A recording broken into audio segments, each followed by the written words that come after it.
don't wanna be big golf stars, it's a long way up. Hiya, welcome back to the channel. So recently I did a video about that, well, being for sale, because, well, this is the replacement. So, as it's just been recently bought, even though it's got loads of service history, and it's supposedly had a service about 1,000 miles ago, something like that, I'm going to service it anyway because, well, I do that with any car that I buy. And the first part of the process is to run it and warm it up. So while it's doing that, I'll tell you what it is. It's a Mark 6 2011 Golf 2.0 TDI 140. And you know what? I'm well impressed with it. It's a nice car, and it's got more shit on it than any car I've ever had. I mean, it's got loads of buttons that I don't know what most of them even do, so I'm not going to press them. But anyway, let's get on with it. And now if you open that, we can see what is. Well, it's an engine. There's our fuel filter.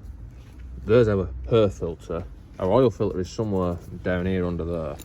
And well, first thing we'll do is change the oil. So this should just pull off nice and perfectly. And then I'm just going to undo that, pull this out, and then the drain plug is somewhere down there, and there is a belly pan in the way. So I'm going to use this and I'm going to suck the oil out of it. Nice and lovely, insert that all the way to the bottom. And then connect it. Yes. And now that seems to have finished, so let's just wiggle this around and see if we can get any last bits out, which doesn't seem to be doing anything. And that is the oil removed and disposed of in an environmentally friendly way. I didn't pour it down a grid, honestly. So let's get to the oil filter, which is, yes. And this is one of the many things I don't like about under trays. When you drop shit, it doesn't fall out the bottom. But mainly, it makes things like the sump plug awkward to get it. And normally, I mean, I've done videos on this, doing the extraction method versus the sump plug method.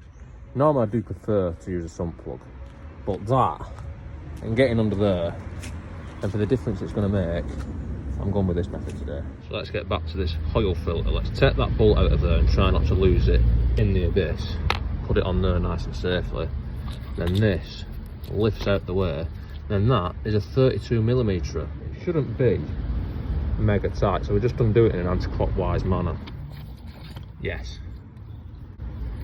And then once it's undone, it should just lift out and drop oil all over everything. It doesn't seem to fit past the EGR pipe very nicely. It only just fits past the EGR pipe very nicely. And now that's out, we can swap the filters over. So let's set that off there, which should pull off like so. That's a mild filter, which is pretty good actually. I've got a Bosch one. It does appear to be the correct filter from what I'm seeing. So next, we need to take these O-rings off. So on here we've got 3 O-rings on it. And you should get new ones with the filter, but make sure you get new ones before you take them off.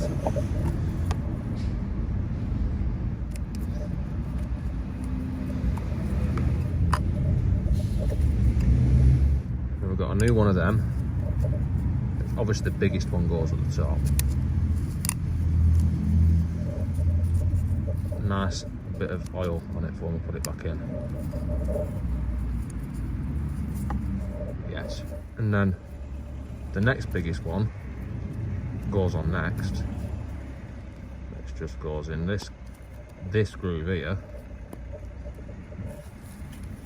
It's quite awkward this because the tripod's actually in my way the way I've positioned it, but let's struggle on. Yes. And then the last one is the small one which goes right on the end. Yes. And then we have the filter, which it's got a small end and a big end. So the big end goes onto here first, and it fits in there and then just clips in like that. And then, after making sure you've got some oil on these seals, this feeds back down here and goes, well, where you've got the other one from really. And it is a bit awkward to get in, as you can see. There we go.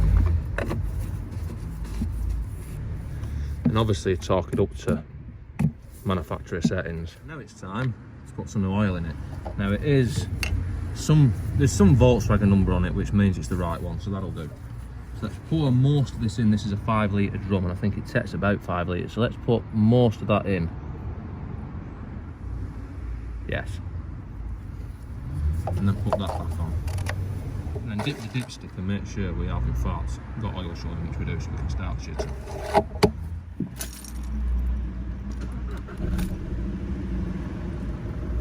Ah, no good. And now the oil is circulated and you've confirmed you've got no leaks from your oil filter. Or your sump plug, if you've taken your sump plug out, then you can put the Jetta back on. Yes. And then you're going to want to check the oil level. So give it a check and top it up as required, obviously. So let's have a look where ours is. I've put a little bit more in it since I filled it up, and it is, well, it's where it needs to be. There's your lower level, there's your top level, and look how nice and clean it is for a diesel. Wow. So let's put that back in there, and then that is, well, that's the oil change completed, so let's get on with the rest of it. Thing I'm going to tackle is the air filter, which is in this box, which has got about 6 T25s around it, which look all nice and not rusty at all. So let's get that apart.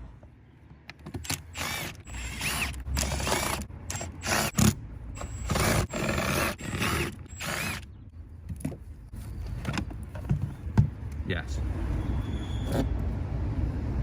And that looks brand new. But let's change it anyway because I've got a new one, which just drops into there. And then you put this back on here. And it goes together the same way it came apart, but in reverse really.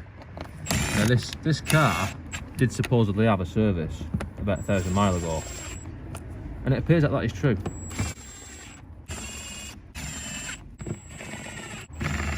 So with that done, fuel filter next, which is in here. So let's put that to one side. Now this has got T30s all the way around it, but this one's got 1.5 milli as well, because somebody's probably lost one of the T30s at some point.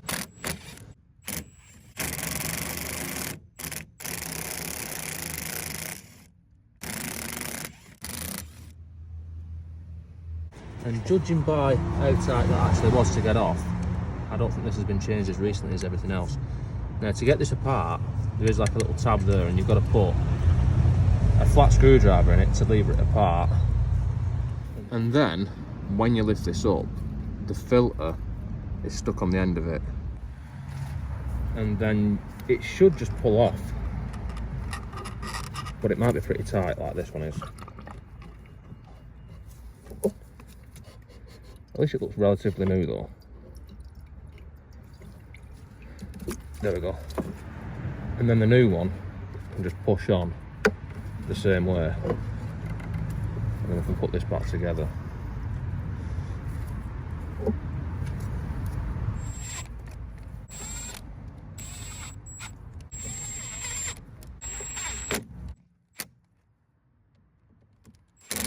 Obviously torquing them up to the manufacturer specific torque setting.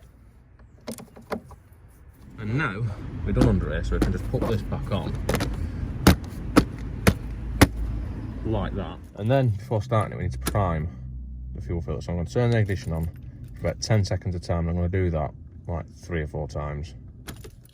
And it should just trigger the fuel pump in the tank to fill the fuel filter housing up. And after doing that multiple times, I'm going to attempt to start it. And to start this, you actually have to do a stupid thing. You've got push that pedal to the floor. You've got to hold the clutch in. Yes. And it seems to be running alright, so that appears to have worked. I'm not a fan of pressing the clutch to start a car actually, because you're loading up all the thrust bearings on the crank and everything without actually having any oil there to lubricate them. But it is what it is, all new cars doing, it's a stupid idea. And then once you've verified that there are in fact no leaks, you can top up your coolant as well while you're here, but other than that, under here we're done, so let's close that. And then now, I'm going to change that, which is a cabin filter, which is under there. Now, I would recommend putting the seat as far back as possible, which makes it a bit easier. So let's have a look at how to get to it. Well, if we look here, there's 2 little holes there. Now, there should be little thumb turns on them, but they're missing off this, so this should actually just pull off. Yes. And then if we look here, we've got this air box, and then that slides to the side, and that pulls down like so, and it's not actually that bad, so that doesn't look that old either. But I've got a new one, so it's getting fitted, so it just pushes into where the old one came out of. And then once you've managed to get that into there whilst working in a really comfortable position, then that goes back in there and slides that way. This, well, you've just got to manipulate back into where you took it from. like that. So all these holes line up, and if you've got them, the little screws, little thumb turns go back in, but like I say, I ain't got them. It's not going anywhere anyway. So that is that bit done. And that is a service now complete. Don't forget to check your tyre pressure. I think it's 35 all round, or with these size of tyres on them anyway. And there will be a service light and probably an oil dilution to reset, which I'll show in another video. Anyway, I think that's all for this one. Don't forget to like, comment, subscribe, all the usual shit, and I'll see you next time.